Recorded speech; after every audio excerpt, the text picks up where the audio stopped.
So this video is about the bank reconciliation. Bank reconciliation is necessary only for demand deposit or checking account. So sa demand deposit and checking account, deposits is covered by deposit slips while withdrawal is made or covered by checks. So the definition of bank reconciliation is that it is a statement which brings into agreement the cash balance per book and cash balance per bank. So yung cash balance per book is also known as the cash per ledger. Or simply, it is the depositor's record. So ito yung nagre-reflect sa book ni depositors, while the cash balance per bank is the bank's record itself. And also, reconciliation is usually prepared monthly kasi nga, bank provide the depositor bank statement at the end of every month. So, bank statement is simply the report of the bank to the depositor which shows the cash balance per bank at the beginning, the deposits made by the depositor, the checks drawn by the depositor, and also the daily cash balance per bank during the month. So the bank statement is simply the exact copy of the depositor's ledger in the record of the bank. So comparison between the cash records of the depositor and the bank statement is made. So if there are differences between the cash balance per book and per bank, so there's a need for reconciliation. So dito na papasok ang ating mga reconciling items. So first are the book reconciling items. So these are the items na need mag-reflect sa depositor's record para mag-equal na or mag-balance na ang cash balance per book and per bank statement. So basically, these reconciling items arises because of the difference between the time of recording the depositor and the bank. So the following are the book reconciling items: credit memos, debit memos, and book errors. So let us define credit memos. These are the items that are credited by the bank but are not yet recorded by the depositor as a cash receipt. So for example, the depositor gives rights to the bank to collect from its customer. So for example, is nakakollect siya from customer.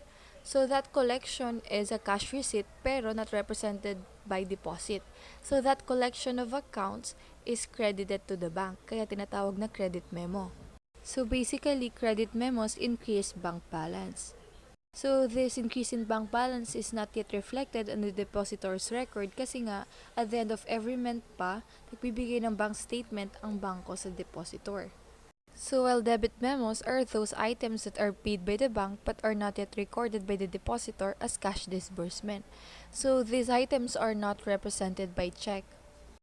So example of debit memos are bank service charge. So this includes bank charges on interest and also collections. So, di ba nga, si bangko nang magko-collect from customers instead na si depositor. So, of course, may bank charges yon, hindi yun libre. And also, debit memos, in effect, dinidecrease niya yung bank balance. And lastly are the book errors. So, these are errors committed by the depositor in good faith. So, example of these are overstatement of payment and understatement of payment. So, the effect of the book errors depends sa nature ng error. So, for example, sa overpayment nga, since sobrang binayad, it is added back to cash. While understatement of payment naman, ibig sabihin kulang, kaya magdededuct ka pa ng more. So, next part will be the bank reconciling items. So, these are the items that are needed to be updated on the bank's point of view naman. So, these are the following: deposit in transit, outstanding checks, and lastly are the bank errors. So first, let us define deposit in transit. So these are collections recorded by the depositor as cash receipts but are not yet reflected on the bank statement. So example nito is that si depositor is nag-deposit siya sa bangko kaso nga it is too late to appear sa bank statement due to the cut-off date. So these are yet to be recorded sa side ni bangko. So next are outstanding checks. So these are checks recorded by the depositor as cash disbursement but are not yet reflected on the bank statement. So example nito are checks drawn and already given to the payee by the depositor. So ibig sabihin in the depositor's record, reflected na itong binigay na cheque, nabawasan na yung bank balance. However, on the side ni bangko, it is not yet presented for payment. Last, bank reconciling items are the bank errors. So these are errors committed by the bank in good faith. So the adjustment, whether added or deducted, shall depend on the nature of the error. So for example is erroneous debit. So debit in the bank means disbursement. So binawasan yung account. Since it is an error sa pagdeduct, it is added back. While on the other hand, if it's an erroneous credit, nagkamali ng pagdagdag sa cash receipt yung bangko, it is deducted to that account. So next will be the forms used in preparation for bank reconciliation. First is the adjusted balance method. So ang starting point natin dito sa adjusted balance method are the unadjusted balances papunta sa adjusted. So first is dun muna tayo sa book side. So we'll start with the unadjusted book balance. And then we add the credit memos or CM to get the total. And then we deduct the debit memos to get the book balance adjusted. While on the other hand, sa bangko naman tayo, we'll start with the unadjusted bank balance. We add the deposit in transits or DIT to get the total, and we will deduct the outstanding checks or OC to get the bank balance adjusted. So at the end, the book balance adjusted and the bank balance adjusted must be equal. So next will be the bank-to-bank method. So in here, from the unadjusted book balance, papunta tayo sa unadjusted bank balance. So the starting point will be the unadjusted book balance, then we will add the CM or the credit memos and the outstanding checks. So we will get the total, and by that we will deduct the debit memos and the deposit in transits. So we will get the unadjusted bank balance. So mapapansin natin na all book reconciling items na maintain yung application nila if added or deducted, while sa bank reconciling items, yun yung mga na-reverse. So next will be the bank-to-book method. So in here, from unadjusted bank balance, papunta tayo sa book unadjusted. So bank balance unadjusted is added to the deposit in transits and debit memo. So then we will deduct the outstanding checks and credit memos. So dito naman kabaliktaran. All bank reconciling items is na-maintain if added or deducted, while mga book reconciling items is reverse ang application. So let us solve some problems to further understand the bank reconciliation. So we have here an illustration. In preparing the bank reconciliation for the month of August, Apex Company provided the following information.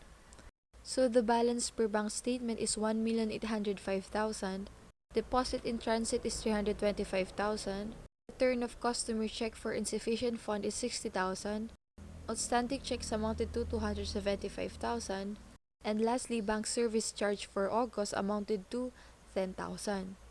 So the question will be, what is the adjusted cash in bank? So ang given natin is the balance per bank statement. So meaning that is the bank's record. Bali yun ang basis natin. And ang papakialaman natin sa given are the bank reconciling items only. So ano ba yung mga bank reconciling items? Deposit in transits, outstanding checks, and bank errors. So we will use the adjusted balance method. Ang starting point natin is the unadjusted bank balance, which is 1,805,000. Then we will add the deposit in transit amounting to 325,000 to get the total of 2,130,000. So then we will deduct the outstanding checks amounted to 275,000. We will get the adjusted bank balance of 1,855,000. So no bank errors are presented sa example, so that's just the formula. So I hope it is clear, so we'll have another illustration. In preparing the bank reconciliation for the month of December, Case Company provided the following data.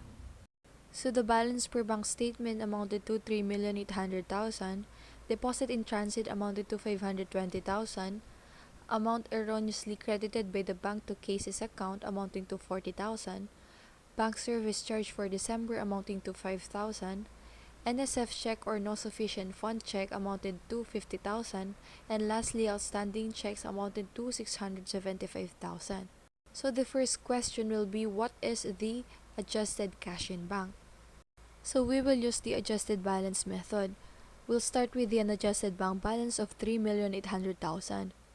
We will add DIT amounting to 520,000 to get a total of 2,130,000. Then we will deduct OC amounting to 675,000, and also we have a bank error of erroneous credit. So, erroneous credit, nagkamali ng pagdagdag sa account natin, kaya i-deduct natin to, amounting to 40,000. So, the adjusted bank balance will be 3,605,000. So, another question for this problem is that, what is the unadjusted cash in bank per book? So, this statement tinatanong is the unadjusted balance per depositor's record. And we already computed that we have the cash in bank balance adjusted of 3,605,000. So, ngayon, we will work back. What are the book reconciling items? So, in the given, we have two, the bank service charges and the NSF check. So, both are deducted to an adjusted book balance to come up with the adjusted cash in bank balance. So, this time, we will work back. We will do the squeeze. So, lahat ng dineduct is added back. So, 3,605,000 plus 50,000 and 5,000 will give us an amount of unadjusted book balance, which is 3,660,000.